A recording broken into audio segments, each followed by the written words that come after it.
আল্লাহর পয়গম্বরের চোখ থেকে পানি জর্জর করে পড়ে আর বলে, হে মালিক, তুমি তো আমাকে পাঠাইছো মানুষকে হেদায়েতের পথে আনার জন্য, হেদায়েতের নসিহত করার জন্য। আয় আল্লাহ, আমি তো সাধারণ ক্ষমার ঘোষণা করে দিয়েছি, সকলেই শুনেছে, কিন্তু আবু জাহেল, উতবা, শাইবা, ওয়ালিদ বিন মুগীরা তারা তো আপনার সৃষ্টি এত বড় কাফের বেঈমানরা। প্রত্যেকটা সরল মনা মানুষের কানে শুনিয়ে দিয়েছেন মুহাম্মদ সবচাইতে খারাপ। আল্লাহ, আপনি আসমান থেকে কোনোভাবে একটা ফয়সালা করে দেন, যেন তারা আমার এই কালিমা পড়ে মুসলমান হয়ে যায়, ঈমানওয়ালা হয়ে যায়। আমরা সারাটা পৃথিবীর মধ্যে ঈমান ইসলামকে ছড়িয়ে দিতে পারি। এই কথা বলতেছেন। ওই বুড়ি ডাক দিয়ে বলেন, হে যুবক, তুমি কেন কাঁদতেছ? তুমি কিসের জন্য কাঁদো?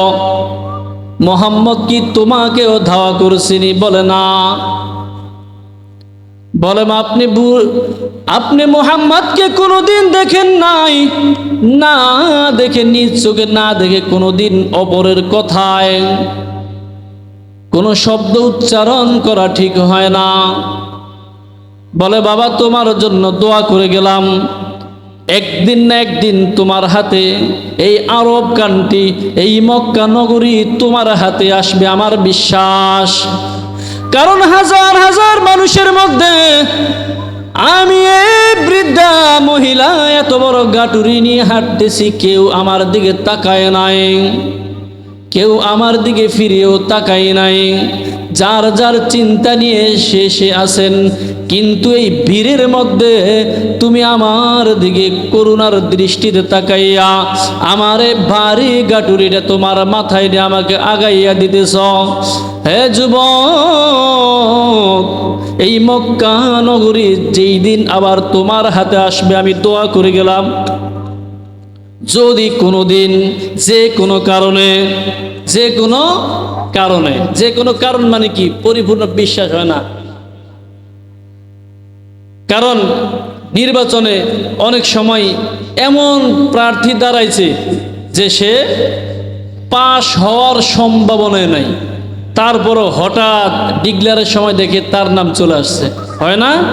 এই জন্য বুড়ি বলতেছে, যদি কোনো সময় কোনোভাবে যদি এই মক্কা নগরীটা তোমার হাতে চলে আসে, আমি বুড়ি মা যদি ওই পর্যন্ত হায়াত পাই, আবার এই মক্কা নগরীর এরিয়ার মধ্যে প্রবেশ করব, না হয় আর কোনোদিন আমি এখানে আসবে না, কারণ মুহাম্মদ ভালো না।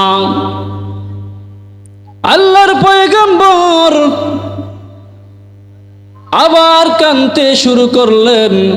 বুড়িমা জিজ্ঞেস করলো, হে যুবক, কান্নাকাটি কেন করতেছ?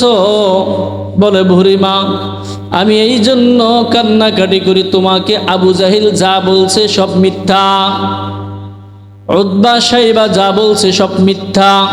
মুহাম্মদ সবচাইতে ভালো মানুষ, মুহাম্মদ আল্লাহর পয়গম্বর।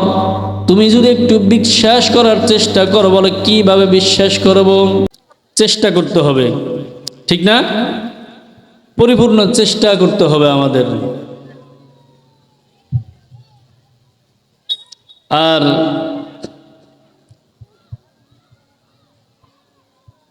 যেই রাসূল সাল্লাল্লাহু আলাইহি ওয়াসাল্লামকে আল্লাহ রাব্বুল আলামিন সৃষ্টি না করলে এই আসমান জমিন মধ্যবর্তী স্থানে যা কিছু আছে আল্লাহ পাক কিছুই সৃষ্টি করতেন না। যে নেক আমলগুলো আমরা করি, এগুলো একমাত্র আল্লাহ রাসূল সাল্লাল্লাহু আলাইহি ওয়াসাল্লামের তরিকা মোতাবেক করতে হবে। কার তরিকা?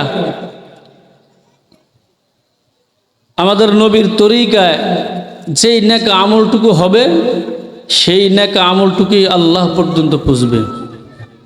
আর যেটা আল্লাহর রাসূলের তরিকায় যে আমল হয় না, সে আমল আল্লাহ পর্যন্ত পৌঁছবেন না। আল্লাহ রাব্বুল আলামিন ওই নেক আমল কবুলও করবেন না। এজন্য আমাদের যে মাহফিল আসছি একমাত্র আল্লাহ যেন আমাদেরকে হেদায়েত প্রাপ্ত করে তারপরে বাড়িতে পাঠানোর সুযোগ করে দেয় আল্লাহ, ঠিক না? আজকে এই মাদ্রাসার মাহফিল, এই মাদ্রাসার প্রতিষ্ঠাতা কে? মুহাম্মদুর রাসূলুল্লাহ সাল্লাল্লাহু আলাইহি ওয়াসাল্লাম। সর্বপ্রথম তিনি এই দ্বীন কায়েমের এই প্রতিষ্ঠানগুলো এবং দ্বীনের ইলম অর্জন করার প্রতিষ্ঠানগুলো মুহাম্মদুর রাসূলুল্লাহ সাল্লাল্লাহু আলাইহি ওয়াসাল্লাম নিজেই প্রতিষ্ঠিত করেছেন। আমরা আজকে সেই মাদ্রাসার মাহফিলে আসছি। এই মাদ্রাসায় কি শেখানো হয়? বিগত দিনে আমরা শুনছি, দেখছি যে সকলে বলছে মাদ্রাসায় জঙ্গিবাদের ট্রেনিং দেওয়া হয়। নাউজুবিল্লাহ। আসলে কি মাদ্রাসায় জঙ্গিবাদের ট্রেনিং দেওয়া হয়? মাদ্রাসায় জানাজার নামাজের ট্রেনিং দেওয়া হয়।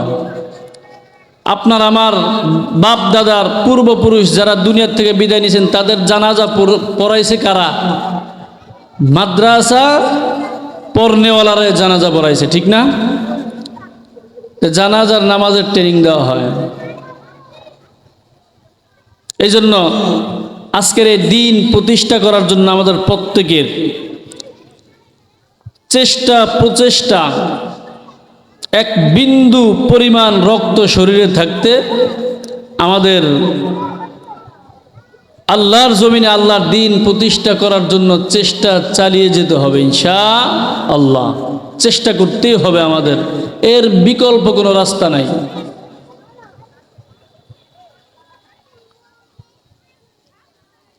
এ আল্লাহ রাসূল সাল্লাল্লাহু আলাইহি ওয়াসাল্লামের ছোঁয়াবে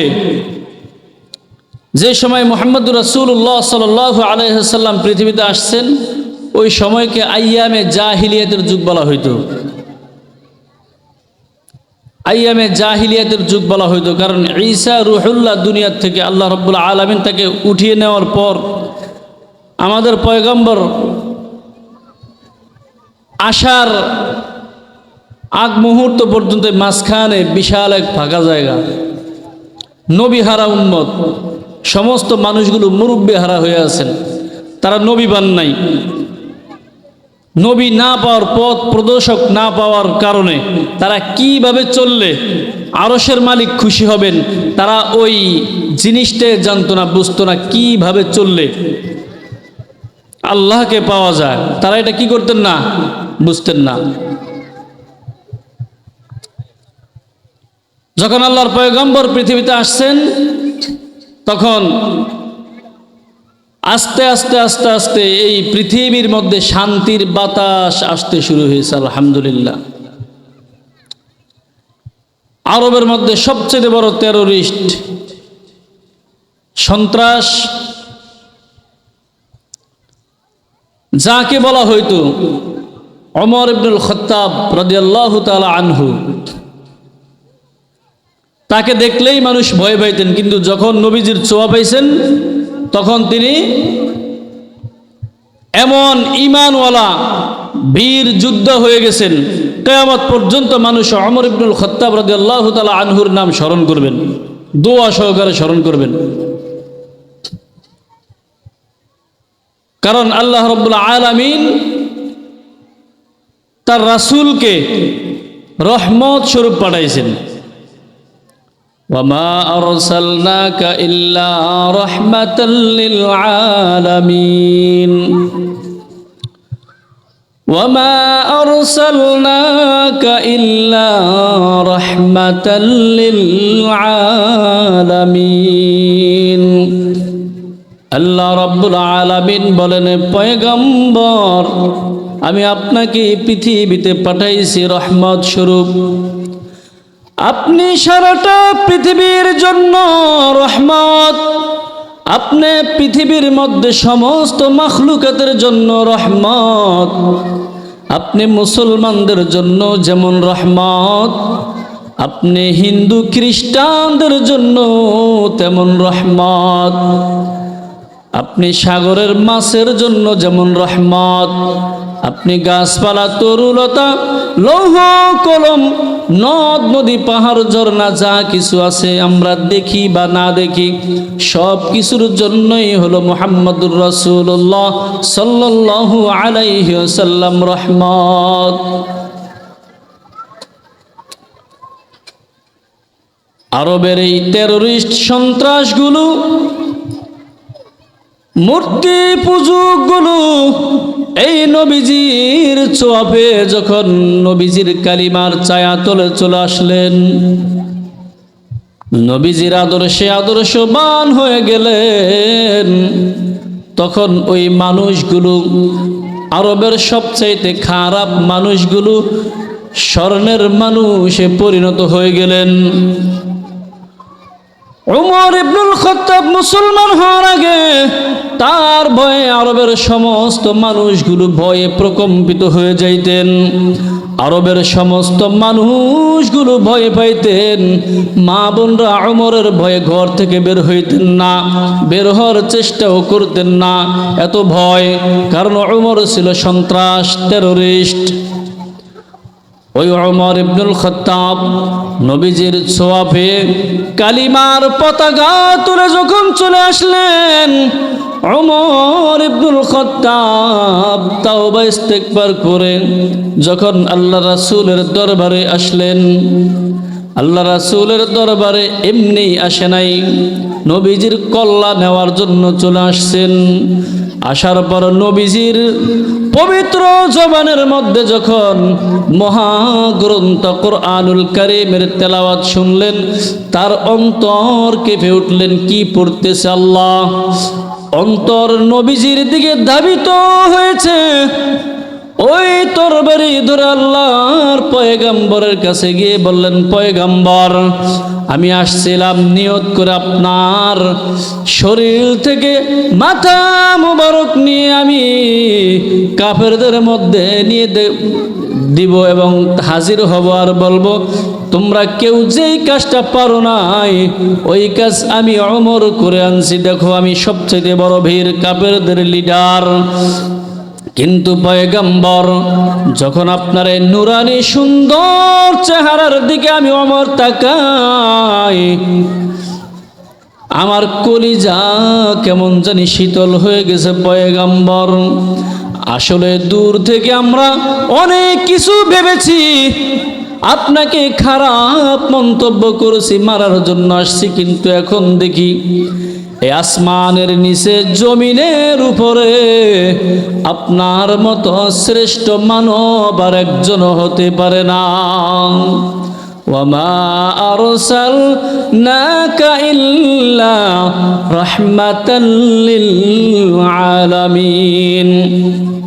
নবীজির শুধু প্রচার করতেছেন নবীজি মুহাম্মদ খারাপ, আবু জাহেল বলতেছেন নবীজি খারাপ, মোহাম্মদ নামের একটা সন্তান বসে আছে, কি জানি পাঠ করতেছে, জাদুবিদ্যা পাঠ করতেছে, তোমরা কেউ তার কাছে যেও না। আরবের লোকরা বলতেছে, এত বড় নেতা যেই পাগলের প্রচার করতেছে, আমরা একটু গিয়ে দেখি পাগলটা মনে হয় কোনো ছোট পাগল না। যখন সকলে দলে দলে হাঁটি হাঁটি পা পা করে মুহাম্মদের কাছে চলে যায়, মুহাম্মদের কাছে যেই চলে যায়, সেই মুহাম্মদ সাল্লাল্লাহু আলাইহি ওয়াসাল্লামের হাতে হাত রেখে কালিমা পড়ে মুসলমান হয়ে যায়। কারণ মুহাম্মদুর রাসূলুল্লাহ সাল্লাল্লাহু আলাইহি ওয়াসাল্লামকে তো শ্রেষ্ঠ মানব হিসাবে আল্লাহ নিজেই পাঠাইছেন। এই দিন সহজেই পর্যন্ত পৌঁছে নাই। এই দিন, এই ইসলামের খেদমতগুলো এই বাংলাদেশের প্রত্যন্ত গ্রাম পর্যন্ত এইভাবেই পৌঁছে নাই। অনেক মেহনতের মাধ্যমে আসছে, অনেক কোরবানির মধ্যে চলে আসছে। আমরা নবীজির আদর্শ এখনো গ্রহণ করতে পারি নাই। নবীজির আদর্শ গ্রহণ করে হাজার হাজার লক্ষ লক্ষ কোটি কোটি বিধর্মী এখনো পর্যন্ত মুসলমান হইতেছে। আর আমরা মুসলমানের ঘরে জন্ম নিয়ে একবার আল্লাহর কাছে বলি নাই, মায়ের গর্ভে থাকা অবস্থা একবার আল্লাহর কাছে বলি নাই আল্লাহ, রুহের জগতেও বলি নাই আল্লাহ আমাকে দুনিয়াতে যেহেতু আপনি পাঠাইবেন আমাকে মুসলমান রূপে পাঠাইয়েন, একবারও বলি নাই। বিনা দরখাস্তে আল্লাহ রাব্বুল আলামিন আমাদেরকে শ্রেষ্ঠ পয়গম্বর মুহাম্মদুর রাসূলুল্লাহ সাল্লাল্লাহু আলাইহি ওয়াসাল্লামের উম্মত হিসেবে পাঠাইছেন। নবীজি হলেন রহমত। সবচাইতে বেশি আল্লাহর পরে দয়া সবচাইতে বেশি নবীজির মধ্যে। নবীজি দোয়া করছেন সবচাইতে বেশি, যেই পরিমাণ উম্মতের জন্য আমাদের পয়গম্বর কান্নাকাটি করেছেন, এই পর্যন্ত কোনো মা তার সন্তানের জন্য কান্নাকাটি করে নাই, এই পর্যন্ত কোনো বাবা সন্তানের জন্য কান্নাকাটি করে নাই, যে পরিমাণ আমাদের মুহাম্মদুর রাসূলুল্লাহ সাল্লাল্লাহু আলাইহি ওয়াসাল্লাম তার নিজ উম্মতের জন্য কান্নাকাটি করেছেন। তারপর আরবের মানুষগুলো নবীকে না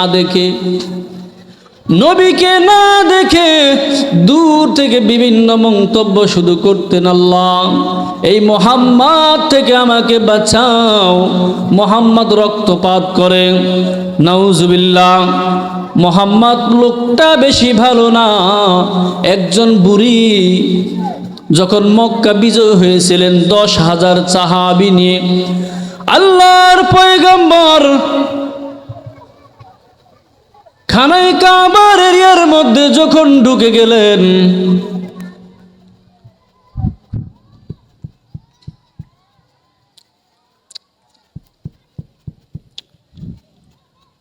খানায় কাবার এরিয়ার মধ্যে যখন ঢুকে গেল দয়া, তিনি বলেছেন, হে মা বোনেরা, হে যুবক ভাই, বৃদ্ধ বাবাজিরা, তোমরা কেউ কোথাও যাইও না, আমি মুহাম্মাদের সাথে তোমরা এত বছর যা কিছু করেছো, যত জুলুমের স্টিম রোলার আমার উপরে তোমরা চাপাইয়া দিয়েছো, কিন্তু আজকে শোনো, আজকে এই মক্কা বিজয়ের দিন আমি তোমাদের সাথে ওয়াদাবদ্ধ হই, আমি তোমাদেরকে সাধারণ ক্ষমা করে দিলাম।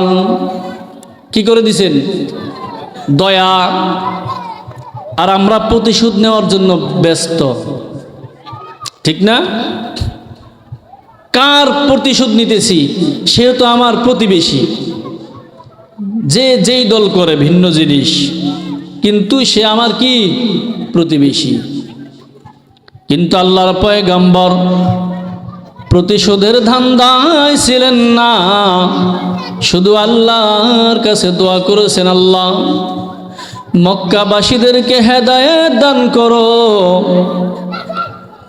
তুমি তো আমাকে তাদের নবী হিসাবে পাঠাইছো। সাধারণ ক্ষমার ঘোষণা করে দিলেন। একজন বুড়ি সামান্য কিছু গাটুরি মাথায় নিয়ে যখন যাইতেছিলেন, চলে যাইতেছেন মুহাম্মদের ভয়ে। কার ভয়ে? আল্লাহর পয়গম্বরের ভয়ে যখন তিনি যাইতেছিলেন, ছোট ছোট কদম ফেলে যখন যাইতেছিলেন, আল্লাহর পয়গম্বর হাঁটতেছেন আর এরিয়াগুলো দেখতেছেন। হঠাৎ করে দেখেন একজন বৃদ্ধা বুড়িমা অনেক ভারী একটা গাটুরি নিয়ে তিনি দুই পাহাড়ের মাঝখান দিয়া যাইতেছেন, অনেক কষ্ট। আর বিড়বিড় করে কি যেন বলতেছে। আল্লাহর পয়গম্বর বলে, আমি একটু দেখি। যখন ধারে গেলেন, কাছে গিয়ে বলেন, মা কই যাইতেছ? বলে, বাবা বলিও না, এই মক্কার মধ্যে আব্দুল্লাহর ছেলে মুহাম্মদ এই মক্কা দখল করে নিয়েছে, আমাদের থাকার আর কোনো জায়গা নাই। কিন্তু এই বুড়ি মুহাম্মদুর রাসূলুল্লাহ সাল্লাল্লাহু আলাইহি ওয়াসাল্লামকে দেখে নাই। বলে, কোথায় যাবেন মা? বলে আমি এই দিকে পাহাড়ের ওই পার্শ্বে চলে গেলেই আমাকে মুহাম্মদ আর পাবে না, কারণ মুহাম্মদ সবচাইতে খারাপ। বলেন নাউজুবিল্লাহ। মুহাম্মদ রক্তপাত পছন্দ করে, মুহাম্মদ উশৃঙ্খল করে, মুহাম্মদ সবচাইতে বড় খারাপ। দেখুন আমাদেরকে বের করে দিয়েছেন। আল্লাহর পয়গম্বর বলে, ও মালিক, তুমি তাদের অন্তরে তুমি হেদায়েতের মালা পরাইয়া দাও, তুমি তাদেরকে হেদায়েত দান করিয়া দাও, ইসলামের মুহাব্বত বাড়াইয়া দাও। কারণ আমি তো তাদেরকে সাধারণ ক্ষমা করে দিয়েছি, তারপরও তারা বিশ্বাস করে না, তারপরও আমি মুহাম্মদকে তারা খারাপ বলতেছে। আল্লাহর পয়গম্বর বলে, হে বুড়িমা, তুমি কি একদিনও মুহাম্মদকে দেখছো নি? বলে না, দেখার চিন্তাধারাও করি না, আল্লাহ যেন মুহাম্মদের চেহারাটা আমাকে না দেখায়। বলে কেন? বলে সবচাইতে খারাপ। আপনি যেহেতু দেখেন নাই এই মুহাম্মদ যে খারাপ, আপনাকে কে বলছে? বলে আমাদের এই মক্কা নগরীর সবচাইতে যে লিডার আবু জাহেল বলছে। নাউজুবিল্লাহ। আবু জাহেল ভালো না খারাপ? পৃথিবীর মধ্যে সবচাইতে ঘৃণিত মানুষ হলো আবু জাহেল। এমন ঘৃণিত, আজ পর্যন্ত আবু জাহেলের পর থেকে এই পর্যন্ত প্রায় ১৫০০ বছর হয়ে গেছে, আজ পর্যন্ত বৌদ্ধদের ঘরে সন্তান জন্ম নিলে আবু জাহেল নাম রাখে না। হিন্দুদের ঘরে জন্ম নিলেও আবু জাহেল নাম রাখে না, কারণ সকলে জানে, সব ধর্মাবলম্বীরা জানে আবু জাহেল নামটাই হলো ঘৃণিত নাম। আবু জাহেল ব্যক্তিটাই ছিলেন সর্বশ্রেষ্ঠ ঘৃণিত ব্যক্তি। এত বড় ঘৃণিত ব্যক্তি। ওই বুড়িমা বলতেছে, হে যুবক, আমি তোমাকে চিনি না, কিন্তু তুমি আমার গাটুরিটা আগায়া দিতেছ বাবা। তোমাকে আল্লাহ হায়াত দারাজ করুক। বলেন তো যাকে দোয়া করে সে কে? আপনার আমার নবী। বলে, হে যুবক, তুমি এত ভালো মানুষ, তুমি আমার এত ভারী গাটুরিটা আগিয়ে দিতেছ, তুমি অনেক ভালো। আমি বুড়ি দোয়া করে গেলাম, মাথায় হাত বুলাইয়া দিলাম, আল্লাহ যেন তোমাকে বাঁচাইয়া রাখে।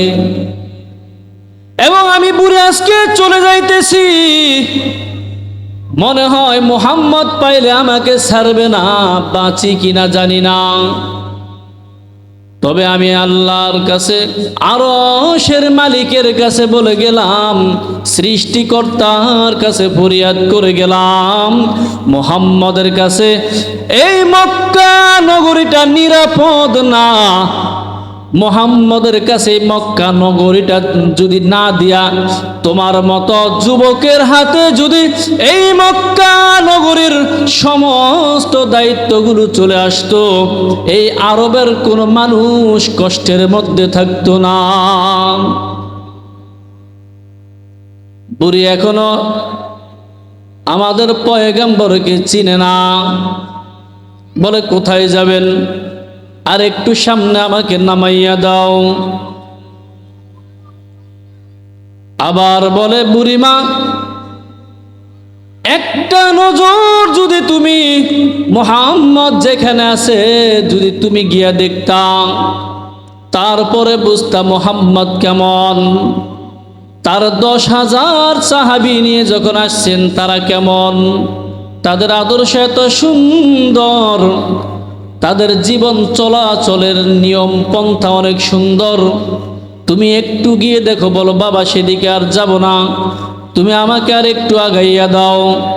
পাহাড়ের পাদদেশে যখন আগাইয়া দিলেন, যুবক মুহাম্মদ সাল্লাল্লাহু আলাইহি ওয়াসাল্লাম ওই বুড়ির গাটুরিটা নামাইয়া দিয়া যখন চলে গেলেন, যাইতেছিলেন, আল্লাহর পয়গম্বরের চোখ থেকে পানি জর্জর করে পড়ে আর বলে, হে মালিক, তুমি তো আমাকে পাঠাইছ মানুষকে হেদায়েতের পথে আনার জন্য, হেদায়েতের নসিহত করার জন্য। আয় আল্লাহ, আমি তো সাধারণ ক্ষমার ঘোষণা করে দিয়েছি, সকলেই শুনেছে, কিন্তু আবু জাহেল, উতবা, শাইবা, ওয়ালিদ বিন মুগীরা তারা তো আপনার সৃষ্টি এত বড় কাফের বেঈমানরা। প্রত্যেকটা সরল মনা মানুষের কানে শুনিয়ে দিয়েছেন মুহাম্মদ সবচাইতে খারাপ। আল্লাহ, আপনি আসমান থেকে কোনোভাবে একটা ফয়সালা করে দেন, যেন তারা আমার এই কালিমা পড়ে মুসলমান হয়ে যায়, ঈমানওয়ালা হয়ে যায়। আমরা সারাটা পৃথিবীর মধ্যে ঈমান ইসলামকে ছড়িয়ে দিতে পারি। এই কথা বলতেছেন। ওই বুড়ি ডাক দিয়ে বলেন, হে যুবক, তুমি কেন কাঁদতেছ? তুমি কিসের জন্য কাঁদো? মুহাম্মদ কি তোমাকেও ধাওয়া করছিনি? বলে না। বলে, আপনি মুহাম্মদকে কোনোদিন দেখেন নাই? না দেখে, নিজ চোখে না দেখে কোনোদিন অপরের কথায় কোনো শব্দ উচ্চারণ করা ঠিক হয় না। বলে, বাবা তোমার জন্য দোয়া করে গেলাম, একদিন না একদিন তোমার হাতে এই আরব কান্ট্রি, এই মক্কা নগরী তোমার হাতে আসবে, আমার বিশ্বাস। কারণ হাজার হাজার মানুষের মধ্যে আমি এই বৃদ্ধা মহিলা এত বড় গাটুরি নিয়ে হাঁটতেছি, কেউ আমার দিকে তাকায় নাই, কেউ আমার দিকে ফিরেও তাকায় নাই। যার যার চিন্তা নিয়ে সে আছেন, কিন্তু এই ভিড়ের মধ্যে তুমি আমার দিকে করুণার দৃষ্টিতে তাকাইয়া আমার এই ভারী গাটুরিটা তোমার মাথায় দিয়ে আমাকে আগাইয়া দিতেছ।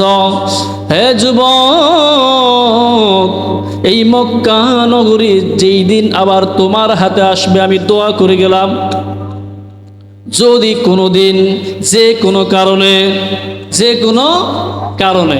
কোনো কারণ মানে কি পরিপূর্ণ বিশ্বাস হয় না।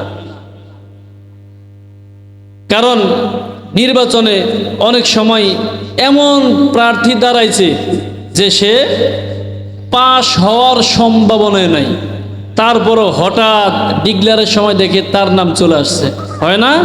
এই জন্য বুড়ি বলতেছে, যদি কোনো সময় কোনোভাবে যদি এই মক্কা নগরীটা তোমার হাতে চলে আসে, আমি বুড়ি মা যদি ওই পর্যন্ত হায়াত পাই, আবার এই মক্কা নগরীর এরিয়ার মধ্যে প্রবেশ করব, না হয় আর কোনোদিন আমি এখানে আসবে না, কারণ মুহাম্মদ ভালো না। আল্লাহর পয়গম্বর আবার কাঁদতে শুরু করলেন। বুড়িমা জিজ্ঞাসা করলো, হে যুবক, কান্নাকাটি কেন করতেছ? বলে, বুড়িমা, আমি এই জন্য কান্নাকাটি করি, তোমাকে আবু জাহিল যা বলছে সব মিথ্যা, উতবা শাইবা যা বলছে সব মিথ্যা। মুহাম্মদ সবচাইতে ভালো মানুষ, মুহাম্মদ আল্লাহর পয়গম্বর। তুমি যদি একটু বিশ্বাস করার চেষ্টা করো। বলে, কিভাবে বিশ্বাস করব? বলে, বুড়িমা, যেই যুবকটা তোমার এই গাটুরি এই পর্যন্ত পুষাইয়া এখন আবার যাইতেছে, যেই যুবককে তুমি যুবক যুবক বলে ডাকতেছ, আমি হলাম সেই আখিরি জামানার মুহাম্মদুর রাসূলুল্লাহ সাল্লাল্লাহু আলাইহি ওয়াসাল্লাম। আমি হলাম সেই মুহাম্মদ। সেই বৃদ্ধা মহিলা আল্লাহর পয়গম্বরকে জড়িয়ে ধরলেন, মাথায় হাত বুলে দিয়া। ওই বুড়িমা আরশের দিকে দুইটা হাত বাড়াইয়া দুই চোখের পানি সারি আল্লাহর কাছে বলে, আল্লাহ, হে আরশের মালিক, আমাকে আবু জাহেল কি শুনাইলো? যা শুনাইছে সব মিথ্যা। যেই যুবক হাজার হাজার মানুষের মধ্যে যখন কেউ কারো দিকে তাকায় না, এক বিপর্যয় সময় যখন অবস্থান করেছেন, ঠিক ওই মুহূর্তে নিজের দিকে না তাকাইয়া আমি বুড়িমার গাটুরিটা এই পর্যন্ত এনে দিয়েছেন। এই যুবক কোনোদিন সন্ত্রাসী কর্মকাণ্ড করতে পারে না। এই মুহাম্মদ কোনোদিন রক্তপাত করতে পারে না। এই মুহাম্মদ কোনোদিন খারাপ মানুষ হতে পারে না। বাবা, আমি যা করেছি না জেনে অন্যায় করেছি, এবং তোমার অভিযোগ তোমার কাছে দিয়েছি সারাটা পথে, তুমি কি আমাকে মাফ করবানি? আল্লাহর পয়গম্বর বলেন, হে বুড়িমা, আমি শুধু তোমাকে কেন, আমি মক্কার এরিয়ার মধ্যে খানাই কাবার সামনে উঁচু স্থানে দাঁড়াইয়া আমি বলেছি, শুধু তোমাকে না, তোমরা যারাই এখানে উপস্থিত আছো, বসবাস করতেছ, আমি মুহাম্মদ আল্লাহর পক্ষ থেকে তোমাদের সকলকেই ক্ষমা করে দিলাম।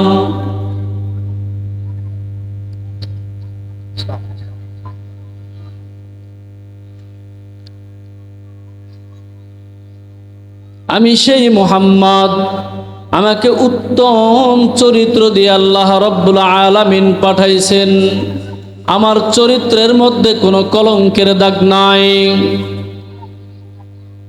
আমার এই হায়াতের মধ্যে মিথ্যার কোনো কলঙ্কের দাগ নাই, কোনো চুরির কলঙ্কের দাগ নাই, কিছুই নাই। আমি মুহাম্মদ সাল্লাল্লাহু আলাইহি ওয়াসাল্লামকে একমাত্র তোমাদের হেদায়েতের জন্য আল্লাহ পাঠাইছেন। চেষ্টা করতে হবে।